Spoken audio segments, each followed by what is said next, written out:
Hello, everyone. Welcome to the Renaissance Center. Uh, ex- I'm called the Renaissance Center Experience, like we have the Morning Star Experience, but the Renaissance Center RC Chat, where we are chatting about relevant topics and having crucial conversations with people in the field of relationships. Now, you're saying, well, we're all in the field of relationships because we're all in relationships with others, but some of us are more experienced than others, done research, bought the books, read the books, and are now some experts in these various topics. And so we want to talk about healthy relationships 101. And I'm already seeing and feeling like we're going to have a healthy relationships 102 or point two version of it, because I can see this is going to be a hot topic. So if you're interested in any of our services at the Renaissance Center, you can call us at 409 at 410-409-0025 uh, for questions, or visit our website, www.therenaissancecenter.org. So tonight's guest speakers that are joining us for this conversation are, again, as I said, well versed in this topic of relationships. We have Dr. Reginald Thomas, pastor of Greater Gethsemane Baptist Church, and we have Dr. Katrina Debnam, a professor at University of Virginia. And we are excited to have them. They are my family, so it's excited when I can just have my family visit via Zoom, since we can't visit in person. So thank God for technology. I'm going to let each of them introduce themselves to the audience in any way you would like to introduce yourself, and especially as relates to our topic of healthy relationships. So Katrina, could you get us started? Sure. Good evening, everyone. I am a professor at UVA. My training, my PhD is I have a master's in public health and a PhD in public health. And my research really centers around teen dating violence specifically, but intimate partner violence in general, and trying to develop interventions and think about ways that we can do a better job of preventing people from having to experience violence and abuse. So I do a lot of work thinking about healthy relationships and healthy romantic relationships. Yeah.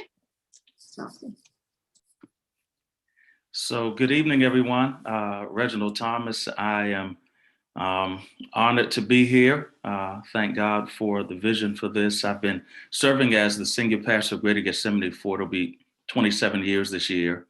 Married for 27 years this year as well. And I guess my background is in pastoral counseling, as well as mental health counseling and substance abuse counseling, and did quite a bit of research on relationships and on fatherlessness, particularly the impact of fatherlessness on the self-image of African-American men. And glad to be here.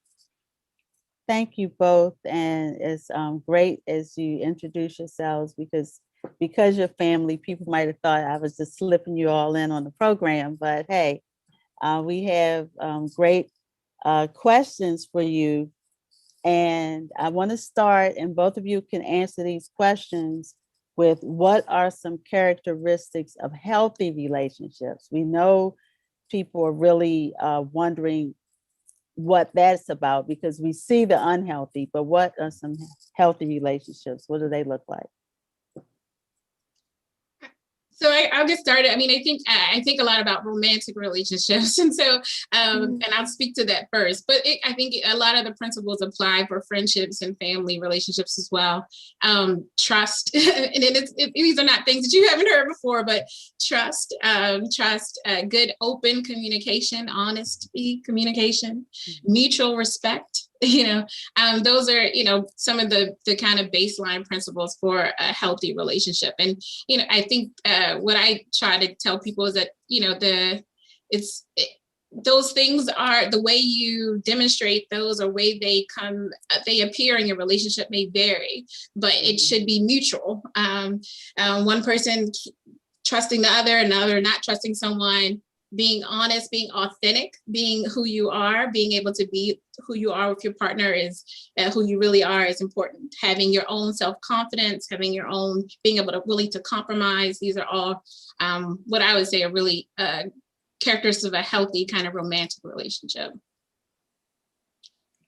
And I certainly underscore and agree with everything Katrina just said. It was well said. And I would say also, to add to that, respecting each other's boundaries.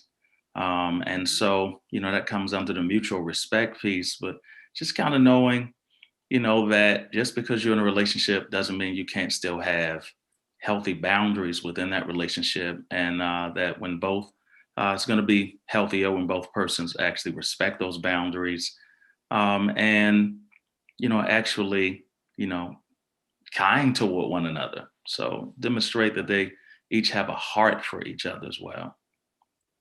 Yeah, that's great. And I like everything you said: trust, boundaries, mutual respect. And this is also within families, because sometimes we grow up in families where, this is my house, or I don't have to knock before I come in the room, and all these kinds of things we've grown up with. But those are really crossing people's boundaries. We grew up in environments where boundaries were not kept for different reasons. The multi-family, multi-generational family environment sometimes just didn't allow for mutual respect. It was kind of like every person for themselves in some people's families. And so they didn't learn it in their home environment. And so we're seeing a lot of that take place now. And so we're seeing people just don't know how to keep those boundaries. And as a result, now that we have been shut in for almost a year, what are you seeing that's happening with the families, that you interact with, or with couples? How are they faring in this pandemic? Absolutely. I mean, I think what you said is really important. That we when we're growing up, we see the relationships around us as examples of what we think our future relationships would be like. And they're not always the healthiest relationships, and that's, for a lot of different reasons. And so, if you haven't seen or didn't experience boundaries at home in your family, then, it's kind of hard to know how to set them up when you become an adult. And that can be challenging. And I mean, with the pandemic, it is doubly challenging. You're home all the time. You're learning, you may be relearning or reconnecting to someone that you didn't spend a whole lot of time with before the pandemic. We were all very busy and out and about before the pandemic, and now we're forced to be in such close proximity to one another. And it's either, it's doing a few different things. It may be forcing you to connect in deeper ways. Maybe it may be stripping your relationship for some people. For others, they are, having, like I said, get to know a new person that they didn't know was there. That they changed. And then others are, they're having to confront some issues that they were skirting around or avoiding and not being home. And now they have to either figure out how to resolve them, or be in the same house, but not speaking to each other. And so I think I've heard all of those things that are happening across different relationships. Yeah. What about you? Absolutely. People are forced to spend more time with folks that they're in relationships with, romantically and otherwise as well. And it has been putting a strain on quite a few relationships. And I know this is Katrina's wheelhouse, but I've seen reports on intimate partner violence, increasing on the rise during the pandemic, as well as, within certain family dynamics, a lot of concern about child abuse, to be honest, and elder abuse as well.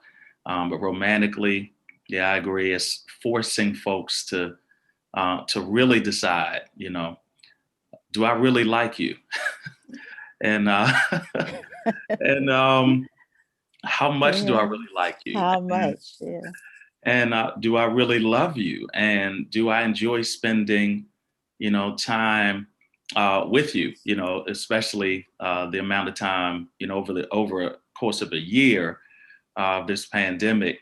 I think people have spent more time with each other than they had originally bargained for. And so, I've heard all kinds of tips that have been recommended in terms of, kind of identifying spaces in a home or apartment, whatever the living scenario is, where it's kind of like, all right, when we kind of need to go to our corners, this is my corner, Mhm. that's your corner, so that we'll have some more defined spaces, and then that communication. Oh my gosh, is so key, to be able to actually, say, to communicate in healthy ways that I need some time right now. And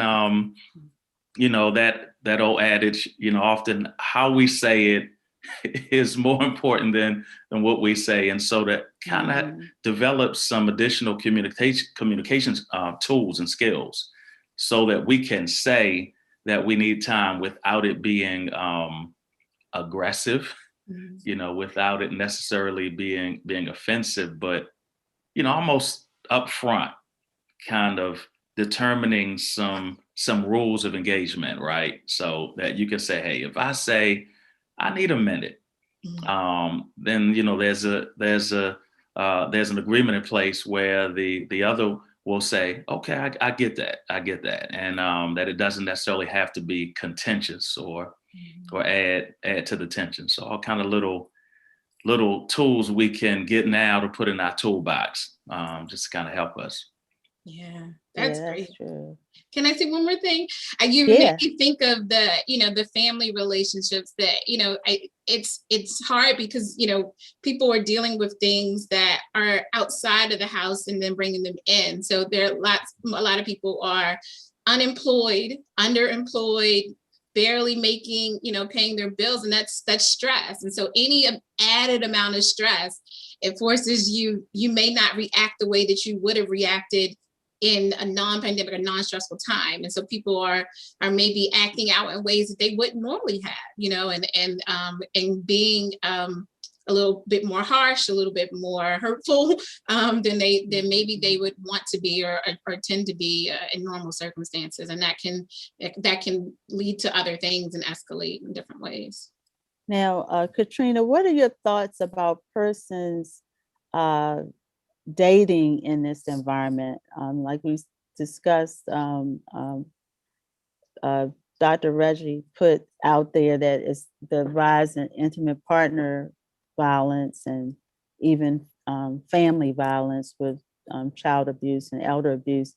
What are your thoughts just in general about how people can help people that are in those situations and then not be one of those people, Yeah. To help someone in that situation, you need to be there, be supportive of them, be a listening ear. Because what happens in kind of unhealthy and violent dynamics is that there's a certain amount of isolation that begins to happen between for that person and their family and friends. And the more that they, the more that they are isolated from the people around them, the more the cycle of abuse can happen. Right. So, if you as a family and friend are making it clear that you're there for them, that you will be there for them, that you're there to listen to them, even if they aren't ready to leave the relationship, which is hard for a lot of people to be able to deal with. Even if they aren't ready to leave, knowing that you are there as a supportive person to be able to help them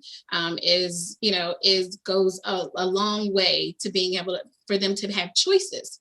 Because with the isolation, they don't think they have any choice. They think that they have to stay with this person because everyone else is gone, and if they only have them, they can only depend depend on that other person, their partner. And so knowing that there's someone else, other people around them that will support them and be there for them is probably the most important thing, I would think. To not be there for yourself. I think paying attention to their warning signs, right? There are definitely warning signs in relationships. And, maybe prior to the pandemic, you weren't spending a lot of time with this partner, and so you weren't seeing them all the time. You weren't getting all of the nuances of their personality. And now you do. And now you're seeing how they handle stress. And maybe they don't handle stress so well. Maybe they do things at home that you didn't know about until the pandemic. They kept that on the lit, so paying attention, that any way that you can start to think about looking at seeing your partner and seeing the relationship you have. And if you start to see those qualities are not there, that trust, that respect, the honesty, if those are in any way starting to feel like they're being damaged or not there or not mutual, then those are some warning signs to keep an eye out at the very least. And I'm not saying that these things always turn into violence. They don't. But at the very least, those unhealthy kind of red flags do kind of raise their head usually early in relationships. Yeah, that's true. I would agree. There are always red flags. It's like when people say, "Oh, I can't believe this happened," and then I'm like, "Is this new behavior?" And they're like, "Well, no, it's not new behavior, but," and then the but is, "but they didn't do it all the time," or I could deal with it every now and then. But of course, with the pandemic, every now and then is now every day. Or like you said, Katrina, people have habits we don't know about necessarily. Maybe they are, engaging in behaviors that are unhealthy, but now we're aware of it, and it's putting a wedge in the relationship.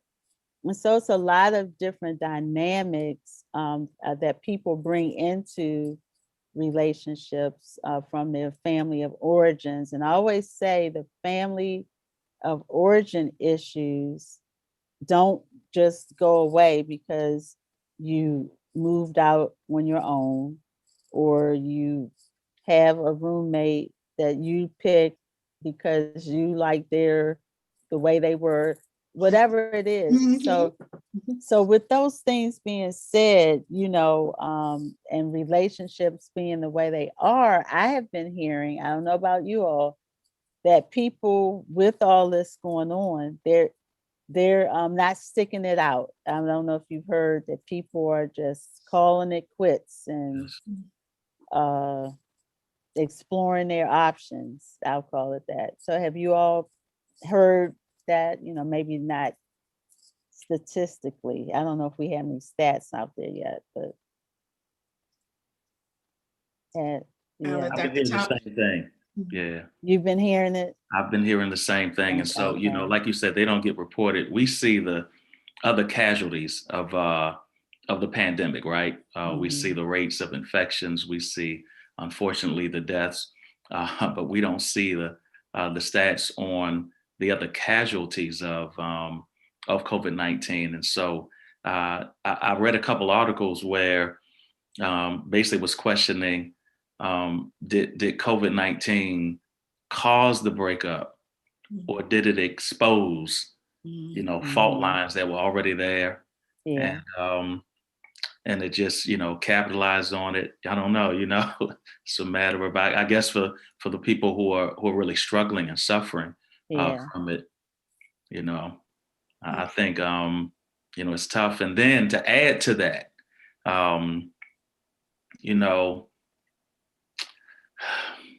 the right attention from the wrong person in a lonely time, yes, can fool somebody into thinking that other person is the right one, Yeah. So that it is a delicate situation to be in. And even I'm finding or hearing that people are, of course, on dating apps and meeting up with people actually in person. So what are your thoughts about that, Katrina? Do you feel like it's safe for people to be out and about meeting new people now? You know, with my public health hat on, probably not. I mean, Okay. as long if you're wearing a mask and you're wearing a mask, you're 6 feet apart, you're outdoors, and there's then that makes it a lot better. That reduces your risk of getting COVID or contracting it. But is it? I always ask myself before I go to the store, or whatever, is it worth it? Is it worth it to meet this person, to talk to this person, and that you might get sick? I mean, if it's people, for some people, there are mental health implications, right? Like they are not dealing well with being alone. They need some kind of social interaction. And I understand that, I get that. But to them, the best, is it worth it? Can you do it in a way that's safe? Can you do it in a way that's safe? And I do think, I think part of I don't know, I haven't seen any stats about breakups, but I would not be surprised. I mean, I think that communication, I think is sometimes where I think can be a problem during this time, and that if you're starting to feel unsupported, unsupported, not disrespected, or not being seen or heard by your partner, that those are usually, and not being able to communicate that to them in a way that they can receive. That's a recipe for disaster, So I think it's a little bit of both. There may have been some small cracks in the foundation, and then COVID kind of like exacerbated them in a way. So, yeah. I think you make a good point that communication is the key. And one of the tips I give out is we have to communicate, we have to be consistent. So that's a sign of integrity, our consistency in behavior. We have to have compassion for our family members and friends and our mates. We can't just act like they're not a person and don't have feelings. We have to have compassion. And a lot of relationships require compromise. Everybody can't have their way. So I'm gonna slip in one of the questions. If you're in a relationship with someone that's the opposite of you, how do you handle that their interests are different from your interests? You're a spender, they're a saver. Those things kind of, can be a challenge. How should people handle those differences? And that can even be with your roommate. You have a roommate that buys the food and then the roommate that eats it all. We've all been there. Sure. It's your parents and children. I see. Yes, I was getting ready to say that. You go to eat your leftovers and they're gone. It's like, who ate that? I was saving it for lunch. Who ate it? Plans for those leftovers. Yes, and they're all gone, especially now that people are eating 24/7. But that's a good boundary, right? Like, this is a good boundary to draw. Say, when I have leftovers, please do not eat my leftovers without asking them first. That is a boundary that I have to draw in our relationship. Well, that's good, because here they'll buy something, and it'll be for you, right? And it's like, oh, I bought you this. And then when you go to get it, it's gone. Well, you took too long to eat it. It's not a timeline. So I had to bring that part in, but this is true. These differences are adding up and mounting up. So how do people handle the differences in a healthy way? And I think we've addressed it, but if you have any more other tips. I would say, figure on conversation, communication. What are the places where we connect? There has to be something that brought us together, something that brought us together in the first place. And that's, romantic relationships, but friendships as well. I mean, it's a little bit hard for, someone who you're just a roommate with and not friends with. But if you called them a friend at some point, you called them a friend for a reason, or you called them your partner, what are the things that, what are the ways that we do connect? Maybe we like the same movies. And so maybe the only thing we do together that week is watch a movie that we both like, or some other show, so I think there has to be, to me, it seems that it works out best when you find some kind of shared interest, whatever that is. And it may take a minute to figure out what that is. It may not always be very readily apparent, but what is that? Maybe it's, you like going for walks every day. I have a friend who goes for a walk with her daughter every day, because that's the only way they really connect. Mhm. They go for a walk, they talk, and then they go to their respective corners for the rest of the day. But but that's how they connect each day. That's how they've been able to kind of preserve their relationship through the pandemic. That would be my first kind of suggestion. That's great. That's really good. Yeah. I would say, as it relates to romantic relationships, differences are not necessarily bad, right? So I think it's our perspective on differences. I will say that I do think, in terms of dating, that it's helpful for us if we have, I guess, as clear a picture as we can have of our non-negotiables. The things that are so important to us that we're like, I'm not going to be able to deal with this if it's either present in my relationship or if it's absent, so that, we can be clear on what we're not willing to negotiate on. That being said, if it's not on your non-negotiable list and there are differences that are there, I think our perspective of it, will play a major role in kind of how we feel, because I don't think differences are necessarily bad. In fact, if we're in a romantic relationship with someone, and if we are exactly the same, that means one of us has become a clone of the other one. And so, that's not going to be helpful, long term. So the differences are good. In many instances, they can be good. They can add flavor, right? So our perception, our perspective of those differences, like Trina said, find some things that are in common, and then, be willing to make some adjustments and some allowances, as it relates to those things that are different. If you like comedies in terms of movies and your partner likes action adventure, then you kind of work that out and compromise concerning, what kind of movie you're going to watch this time or the next time. But we be willing to make some adjustments and some allowances, and maybe see the differences as, maybe a sign that, you're two different people. And, again, going back to the non-negotiables, it's always helpful, I think, if we're clear on our non-negotiables, so that we can know, oh no, she's fine, but I see this, or he's handsome, but so that we don't get down the road a little bit and realize that we compromise on something that we knew we just would not be able to deal with. So. That is good. I mean, these are real situations and scenarios that people find themselves in. Yeah. If anyone viewing has any questions, feel free to put them in the chat. If you're on YouTube, you can put them in the chat and they'll get to us. So if you have any questions, we are here to answer those questions.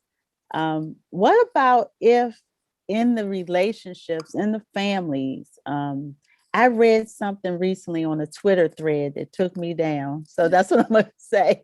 But it started out with this. The person said, this is a shout out to family members who have to carry the weight of being the provider currently of their family and the family members' retirement plan. So they're basically talking about their parents or aunts or whoever. So they're already helping them pay the rent or take care of themselves, but they're also going to end up being their caregiver down the line. And so I'm bringing this up in family relationships, because this can be a strain if you aren't prepared or you didn't know, because a lot of us get thrown into being a caregiver, because people get ill or age. So it's not a problem in that perspective, but it's just that what are your thoughts about how people should handle those sudden life changes that impact your family? First thing I would say is therapy. I'm gonna say therapy. Okay, that's good. That's right. But but I have people that I work with who do research with caregivers. Caregivers are extremely stressed and stressed out. Caregiving is not easy. It's not, I think people, you find yourself a caregiver to your parents or a sibling or someone else as a result of some life event. And it can be a shock to the system because you don't realize how much work and how much responsibility it is. And it's a lot, caregiver stress is a real thing. I mean, I think that, some of it is being honest with yourself about how much you can handle, how much, can you handle being a caregiver to them 24/7, 7 days a week, all the hours, or do you need some support? And if you need some support, what are the ways that we can start thinking about how to get some support? Because both of you are going to suffer. Everyone's going to suffer if you don't have the time, the energy to be a full-time caregiver, and that's what that person needs. As far as like the, financially is a whole nother story. I mean, those are conversations that we do not like to have, but they are necessary and they're helpful. They help. Once you get it out there, everyone feels so much more comfortable, and they know how to proceed when something happens, and it's not the added financial stress once an event occurs. You've already talked about it. You know where the documents are. You know what who to call for the insurance information and all that. And hopefully you won't need it. Hopefully you won't need it anytime soon. But having it laid out for you and having it available when you need it, it takes away the stress, that not knowing what's going to happen. But I think that, being honest with yourself about what you can handle, I think is the first step in really thinking about how to move forward as a caregiver. Like, if I can do, the evening hours, and maybe I need 2 nights off a week in order to keep myself sane. And if that's the case, then there are lots of different programs out there that can help you with that. Pandemic notwithstanding, but there are people and programs and services out there that can help you. I don't, Dr. Thomas, if you have anything else, I don't. That was so well stated. And I was thinking about the support groups for caregivers as well, and they can find so much information either in therapy or one of those support groups. And this is real. I've seen the stress become so much greater for only children. Who are caring for a parent who's aging, and they feel like they just don't have much support, or maybe they're not only child, but let's keep it real, sometimes they're the responsible one, and so it all falls on them, and then there can be anger towards the other siblings because of what they're not doing, and I think things like Alzheimer's can sometimes, add to the stress or the strain of a caregiver. And I think your support is essential. Yeah. Yeah. And I think the support is whether you're caregiving for a partner or for a family member or friend, it's all needed. Therapy is needed, support group is needed. And you have to sometimes renegotiate what you can and can't do. So maybe in the beginning, you could be 24/7, but now as you age, or as maybe you have health challenges, or your family grows, say if you adopt or you have children, you get married, and now you can't be there for the person like you were before. So I think you have to renegotiate and really be realistic in how much you can give, or how much you and your family can give. One of the questions from the audience is, what if in this season, and I've had people ask me this, I don't have an answer, but maybe you two have the answer. You're single in this season and are feeling lonely, and I'm not going to give my opinions, but you want to be in a relationship, but now with COVID, it's more difficult. So you're feeling the loneliness, even more. So how do you work through this lonely period while still wanting that.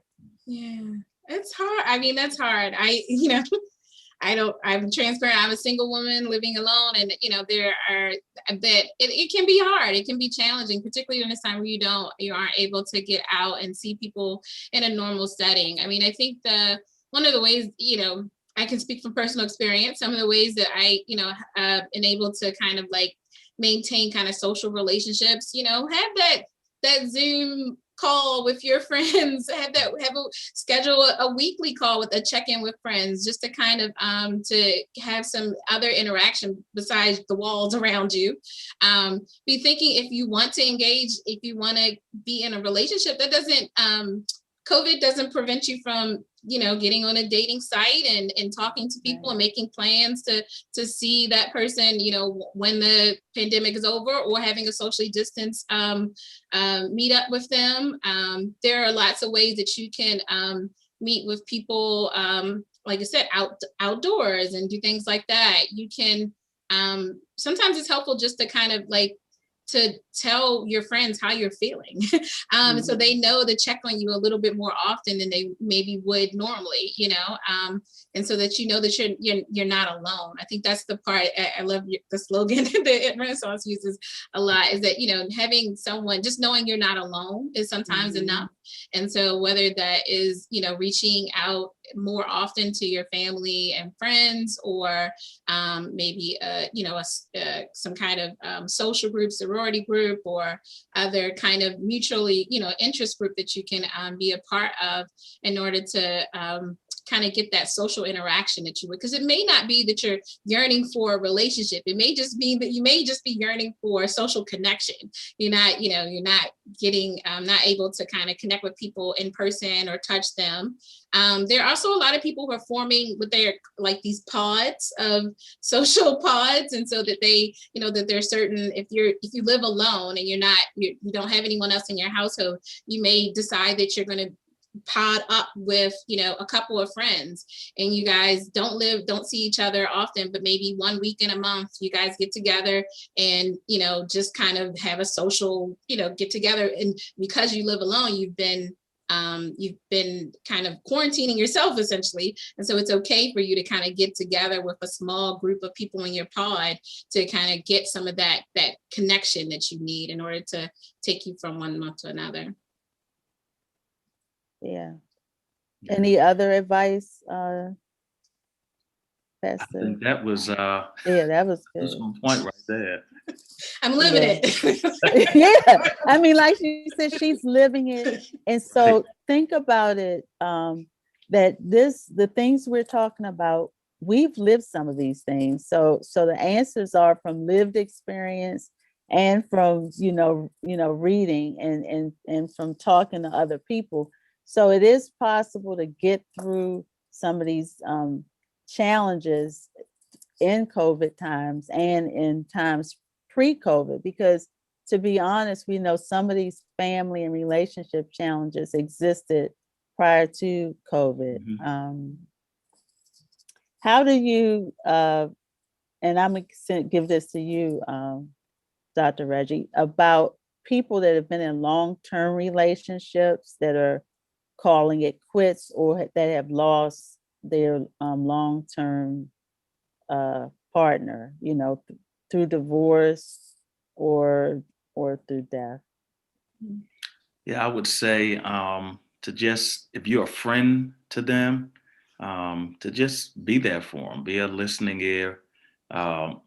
Oftentimes they're not necessarily looking for answers. They're just looking for somebody who will listen, who will extend some empathy towards them, and just be there, be a friend. I think that and realize that for them, that this is a loss, and so there's some grief there, and that it's it can be very painful, and just know that in that season, they may be just kind of using you as a sounding board. They're saying things, talking out loud, and so it may reveal their thinking. And obviously, for Dr. Carla Deppmann, Dr. Dr. Deppman as well. Both of y'all, I'm like Katrina Deppman, Carla Deppman, that, they would, sit there and listen and be able to, work with them concerning some of those thoughts. For you, just listen though, just listen and try to be available to them, especially it happening now during the pandemic and they're not able to get out and do some of the other things that, just be there and support them. I would say for the big part, be a listening ear. Now, what if you're the child of the divorcees? Mm. How do you handle that? If you're the child, so they're both your parents, Mm-hmm. and they have decided to call it quits during this time, then that's going to be challenging, but important not to do something called triangulate, not to kind of gang up on one, to kind of join forces with one against the other, which I know it's got to be tempting, especially depending on what the articulated reasons for the separation or divorce are. But I think it's important not as a child not to triangulate, to try to be there for both, and it may be important, to kind of establish some boundaries with regards to what you're willing to do or engage in and what you're not willing to do. And kind of seems like role reversal, right? As a child doing it for the parent, but it may be necessary. Yeah. Yeah. I would say, again, as we mentioned earlier, counseling. Remember, this is a Renaissance Center sponsored event, right. But counseling does help when you're going through grief, when you're going through separation and divorce, when you're experiencing loneliness or, your friendships, because it's not just marriages that are being hit with losses, it's friendships. People are saying, wow, I thought this person was my friend, and I'm seeing that they're not the same kind of friend to me that I am to them. And so we do see people discovering those kinds of things. And when you're in this season where things are like that, seek counseling. We have 2 free sessions, up to 2 free sessions or more for Baltimore City and Baltimore County residents. So you just have to call 410-409-0025 or check the website out. You can put your information in and it goes right to us and we can schedule you an appointment. But you can't do everything on your own. And I know one of the things that Black families love to say is that what goes on in the house, right. Stays in the house. And so what are your thoughts on how people should handle family secrets, and especially when they become aware of them? Because sometimes you can be 40 years old and just found out that your grandfather is not your bio grandfather, but he's the husband of your grandmother, your other, it's just too much. So these family secrets, some aren't a big deal, and then some really become disturbing for people. So how should people handle family secrets? Well, family therapy is a thing. Family therapy. That's right. I'm a big proponent of therapy. I think it's helpful to process things with someone else who's objective and someone who isn't going to judge you, isn't going to try to argue the point or try to tell you I think therapy really does a wonderful job of doing that. A great therapist can do a lot for a family. That particular situation, I always think honest communication is best. And I think that in the short term, yes, there'll probably be some hurt feelings, some anger, some sadness, but in the long run, I do think it's helpful to be able to be honest with their family about, this is I found this out. I wish, you had shared with me before. I was thinking one thing and that's not true. But I think in knowing with everyone having the same information, we can move forward, as opposed to you harboring this secret and then you taking it to your grave. And then your kids and your grandkids find out, another 20 years from now.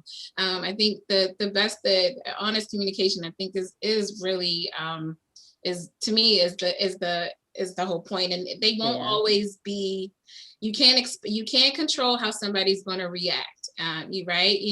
So there's that, but by sharing it with them, you've given them the choice. You've not kept it from them and not, resented them in silence because you know something about them that they don't know that you know. Yeah.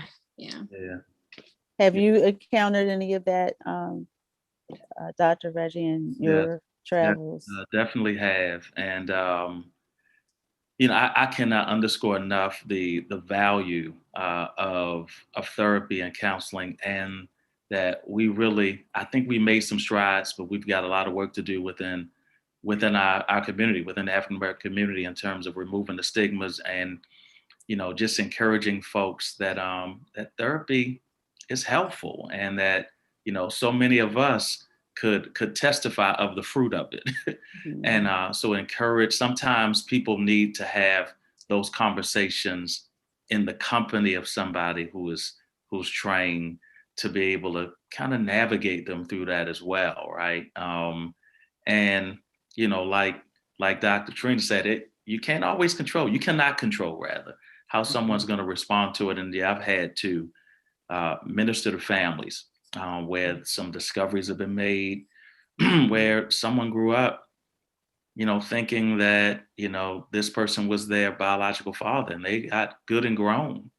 And finally it came out, and they discovered that they were not. And then they had a lot of questions and anger and frustration toward, for some of them, let's say it was their mother who had told them that story, all of their lives.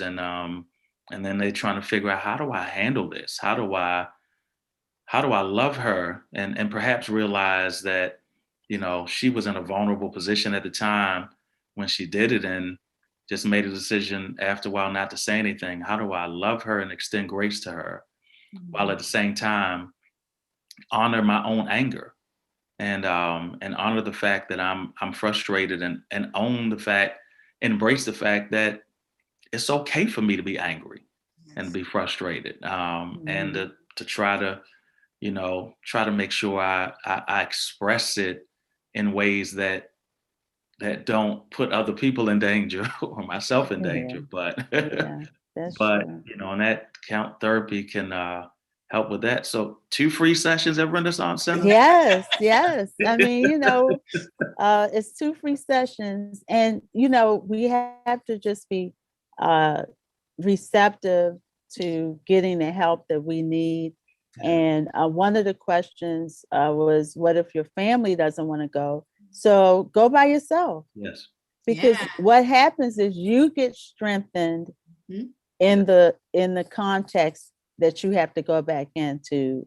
And maybe as they see you change and your response and reactions change, and the way you interact with the situation, and whether it's unhealthy or dysfunctional, then they might want to change, right? But it doesn't matter if they change or not, because you're changed. Right. And so you go into therapy for you.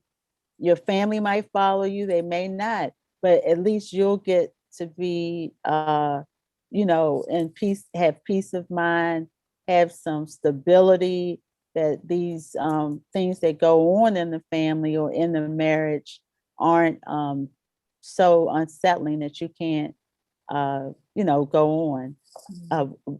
One of the questions that I would like to ask you, Katrina, is, what if your partner has had a trauma experience? How do you, and of course it seeps over into the relationship. So how should you work with that? Yeah, I mean, I think that's hard. I mean, I mean, hopefully your partner will be willing to have some therapy, talk it out with someone, even if it's not in therapy, talk it out with you or with someone that they trust.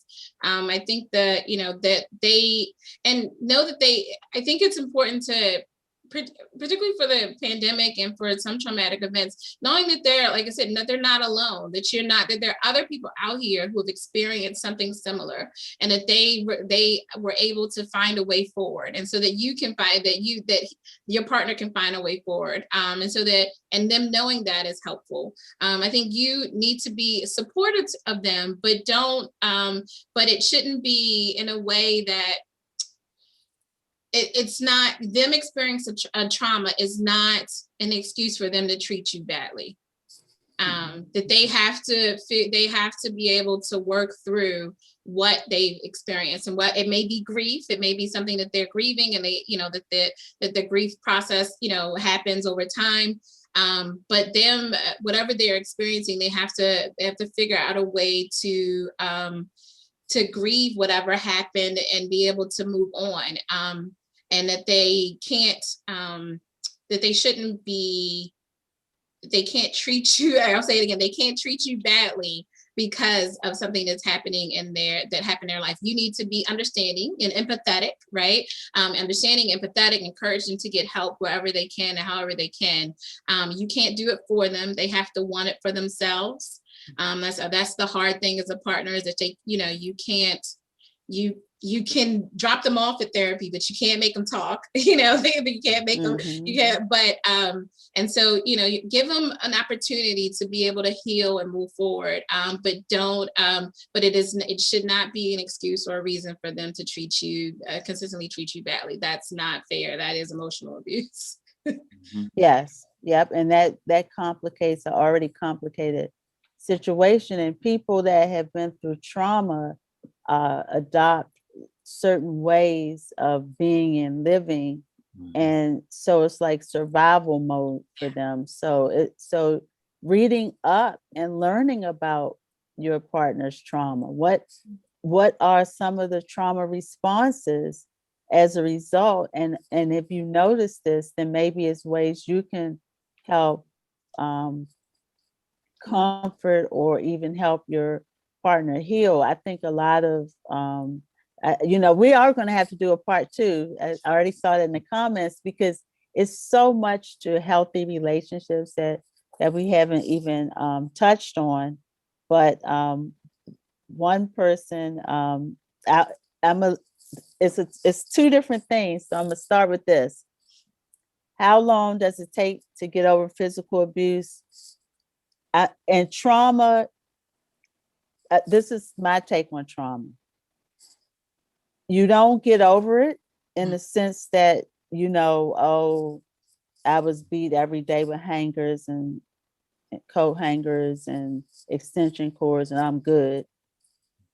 You integrate it. You learn to live with the trauma in a way that is healthy for you and for others. So you don't act like it didn't happen. So you don't compartmentalize, you don't push it away, but you also don't get over it in the sense that it's in your memory. That's there. It's up here. Now we know you can renew your mind, right? You can renew your mind. The renewed mind is saying, hey, though you slay me, yet will I trust them. See, it's the renewed mind is doing something totally different. Yes, you use the Apostle Paul, he was beat down, we hard pressed, we all these things, and so that's the part. So you may not get over it. It's in your memory. That's my take on it. You integrate it, you grow from it, you learn your triggers, because they will be there. You need to know your triggers and you need to pay attention to them. And that's where therapy helps, because you may not even know you have triggers. You may not know the black SUV riding down the street is the thing that ticks you off and makes you have road rage. But why does the black SUV? Did your ex have a, these are the things you can go through in therapy. So these are, some of the things that help that you might not be aware of. So it takes a while to get over abuse. You learn to integrate it, but you can't be victorious over it. You can still live a good life even if you experience trauma. One of the traumas and losses in families that we didn't talk about was the loss of pets, because pets are part of the family. And I think my friend just had her cat just passed away. I should have sent her a card. But anyway, I'm sorry. I just thought about it. But she did tell me, I told her I was sorry, but I didn't. But thinking about it, people's pets are a part of their family. So what suggestions do you have for people that have lost pets? It's grief, right? I mean, it's the loss of someone. I think it's similar.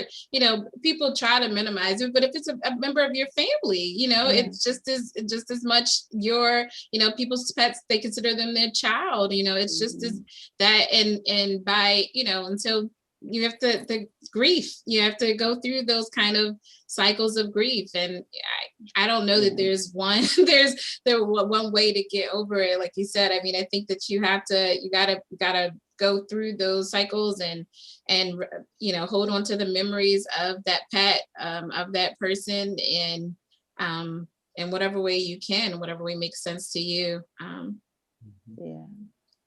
Yeah, I agree. Loss is loss. Loss is loss. I mean, think about it. Loss, when we have our caring and sharing, we cover all those losses. So it's not just the loss of a loved one, it's a loss of health. Some of our health conditions leave us, with limits and limitations. So those are losses. And all of these can affect our relationships. So if now I can't get around like I used to, I might be more irritable, because I can't do my normal routine of going to the grocery store because of coronavirus, which would at least get me a break from you, right? That's what people are actually saying. Right. At least I used to have a break, but now like you're in my face 24/7.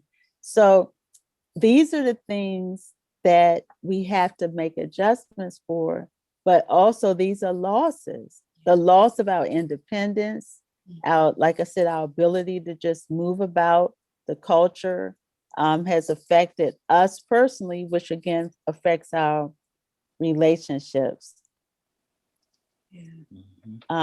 Someone mentioned that we should and we can discuss more in-depth childhood trauma. This isn't the space for that, but it is definitely something we will look at, because childhood trauma, again, trauma is not something you forget. You have to learn how to integrate it into who you are and live anyway. So, that's outlook. Any suggestions? Not on that. Not for that specifically, but I mean, I think that one of the things you mentioned earlier on was about these kind of generational things that happen in households. And that, those are cycles. You were, maybe you didn't have the best relationship with your father, and now you are a father, and you're trying to figure out how to be a father to this person in your house, and you didn't have maybe a great model for that, and so you're trying to having a loving relationship with your child when you didn't have one with your parents, it can be a challenge. And there, therapy is great for that. And so being able to figure out how to do that. But childhood trauma is tough, and that's a whole topic, because a lot of our traumas did begin in childhood, and we're just starting to talk about it and realizing that some of these family secrets were generational and have been harmful as a result. I have a few books I'd like to share. Do you all have any closing words, as we wrap it up? I'll say that, okay, as putting my public health lens back on, there are hotlines for people that if you are experiencing any kind of abuse, if you think someone is, there are lots of hotlines that you can either chat or text. You can call for help if you need immediate help. Anyway. Yeah, and also if you call the local 211, it can connect you to all of these hotlines. So say if you don't have time to look it up, they can get you the information you need, and nobody has to know why you actually call 211, since it has a lot of different resources. Mhm. But yes, thanks, Katrina, for that. Something I got to get those resource lists pointed out so people will know there are resources, there are groups Yes. that you can search for different kinds of concerns that would help you on your journey. We know our goal is for us to be healed and whole, and it's a journey. And knowing somebody cares, that's our slogan. Sometimes all it takes is knowing someone cares, and we do care here at the Renaissance Center. A few books I want to just share. As we see on the screen, the information to connect with the Renaissance Center is a book I found recently called The Mother-Daughter Puzzle. So, if you're hearing this, you might want to pick this up. I cannot pronounce the author, but it's called The Mother-Daughter Puzzle. It's a book, again, I should have asked how to pronounce the author. Another book I recommend is When to Walk Away by Gary Thomas.